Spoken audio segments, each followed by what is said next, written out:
وسیم میں آپ سب لوگوں کی سلامتی ہو۔ چلیے آج میں آپ لوگوں کے ساتھ اپنی گواہی کو شیئر کرتا ہوں کہ کیسے خدا نے مجھے اپنی طرف کھینچا اور میں بائبل مقدس کو پڑھنا شروع ہو گیا، خدا کے لیے کام کرنا شروع ہو گیا، اور یہ میرے لیے ایک بڑی خدا کی طرف سے بڑا میرے پر فضل ہوا کہ خدا کی نظر مجھ پر پڑی۔ یہ سن 2000 کی بات ہوگی کہ میں اور میرا دوست سیالکوٹ سے ہم واپس بھوپال والا آ رہے تھے، تو رستے میں آتے ہوئے میرے دوست نے کچھ روحانی عالم میں ایسی باتیں کہیں جانوروں کے طلب سے یا روحانی عالم کے جو چیزیں ہوتی ہیں، ہمارا وجود یا ہماری زندگی کا مقصد کیا ہے اور کیا آنے والے وقت کے بارے میں بائبل مقدس میں ہمیں کچھ چیزیں ملتی ہیں ہماری رہنمائی کے لیے۔ تو وہ پہلی دفعہ میرے دوست کے وسیلہ سے خدا نے مجھے تھوڑا سا جھنجھوڑا کہ میں خدا کی طرف راغب ہوں۔ تو جب میں نے اسے گفتگو کر رہے تھے، وہ تو چلا گیا، اپنے گھر چلا گیا، لیکن میں اپنے اندر ہی اندر کوئی ایسی طاقت اور کسی چیز نے مجھے تھوڑا سا جھنجھوڑنا شروع کر دیا کہ ان چیزوں کی تحقیق کرنی چاہیے۔ تو خیر وہ کالج کا وقت تھا، ہنسی مذاق میں، شغل میلے میں وقت گزر گیا، تو میں اس چیز کو تھوڑی دیر کے لیے بھول گیا۔ تو پھر میرے ایک دوست، مسلم دوست کے والد کے وسیلہ سے خدا نے پھر جو ہے وہ میرے سے مجھے تھوڑا سا جھنجھوڑا۔ تو اکثر جو ہے وہ ہم اکٹھے شام کو بیٹھا کرتے تھے، تو میرا دوست کے والد آئے، تو ان کی طبیعت بڑی اچھی تھی، بڑا شفیق قسم کی ان کا انداز گفتگو ہوا کرتا تھا۔ تو انہوں نے میرے سے پوچھا کہ کاشف بیٹا کیا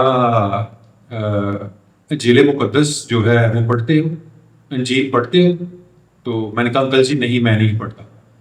پھر ایک دم وہ ساری چیزیں جو ہے مجھے جو ہے وہ ریوائز ہوئی، ریویژن ہوئی۔ ایک دم سے جو میں اور میرا دوست جو گفتگو کر رہے تھے، وہ پھر سے دوبارہ سے جو ہے وہ ریویژن ہوا۔ تو اس وقت بھی بس کرکٹ کا شوق تھا کہ میں اور میرا دوست جو ہے وہ کرکٹ کھیلنے نکل جایا کرتے تھے، صبح صبح ارلی مارننگ اٹھنا، دوڑ لگانے چلا جانا، اس طرح کے ہم کام کرتے۔ پھر یہ جو ہے نا وہ سلسلہ اسی طرح ختم ہو گیا۔ کچھ عرصے کے بعد پھر دوبارہ سے اب پتہ نہیں کیا تھا ان کے مائنڈ میں، کیا تھا ان کے ذہن میں، وہ فوت ہو چکے ہیں۔ اب کبھی اگر زندہ ہوتے تو میں ضرور ان سے اس چیز کے بارے میں گفتگو کرتا اور اس پہ بھی ویڈیو بناتا۔ تو کچھ عرصے کے بعد پھر دوبارہ سے ان سے جب ملاقات ہوئی، تو پھر دوبارہ انہوں نے یہی ریوائز کیا کہ کاشف بیٹا کیا انجیل مقدس کا مطالعہ کرتے ہو، انجیل کا مطالعہ کرتے ہو؟ تو پھر میں نے کہا کہ نہیں۔ اب میرے دماغ میں کیا کھٹکا کہ شاید یہ مجھے اسلام کی طرف راغب کرنے کی کوشش کر رہے ہیں۔ تو میں جو میرا مسلم دوست ہے، میں نے اسے ملنا جو ہے وہ چھوڑ دیا۔ تو وہ اس بات سے ناراض بھی ہوا، اور خیر میں نے آج تک اسے یہ بات بھی نہیں بتائی کہ اس وقت وجہ کیا تھی۔ آج بھی مجھے وہ وقت یاد ہے، وہ میں ایک گلی سے آ رہا تھا، تو وہ پیچھے سے مجھے آوازیں دے رہا ہے کاشف کاشف کاشف، لیکن جو ہے وہ میں نے اگنور کر دیا۔ خیر اس نے اس بات کا جو ہے وہ غصہ کیا، اور ہماری دوستی میں بھی کچھ جو ہے وہ فرق آیا۔ لیکن دوستو اس چیز کو بھی میں نے اگنور کیا، اور میں نے اتنا فوکس نہیں کیا، دھیان نہیں دیا، اور خدا کی آواز کو میں نے اگنور کیا۔ پھر ہوا کہ آگے کچھ ٹائم کے بعد میرا یہاں پالوالا سے سیالکوٹ جاتے ہوئے، یہ بات میرے گھر والوں کو بھی نہیں پتا، سیالکوٹ جاتے ہوئے میرا زبردست ایکسیڈنٹ ہوا، اور میری بائک جو ہے بالکل اسی طرح جو ہے وہ پچک گئی۔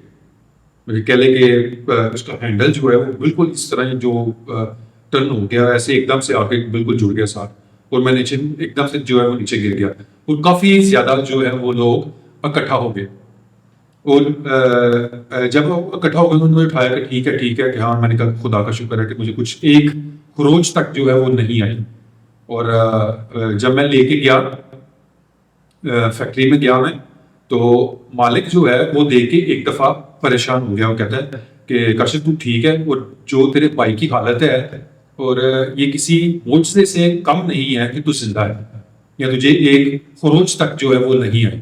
اور جب میں آفس میں، میرا کمرہ علیحدہ تھا، اور میں اپنے کمرے میں بیٹھا ہوا تھا اور وہاں پہ سوچ رہا تھا، اور وہاں پہ سوچتے ہوئے میں نے خدا سے گفتگو کرتے ہوئے کہا کہ خداوند پلان کیا ہے، منصوبہ کیا ہے.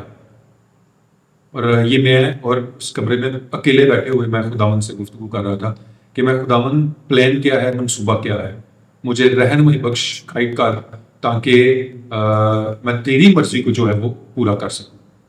تو یہ میری شروعاتی پہلی دعا تھی.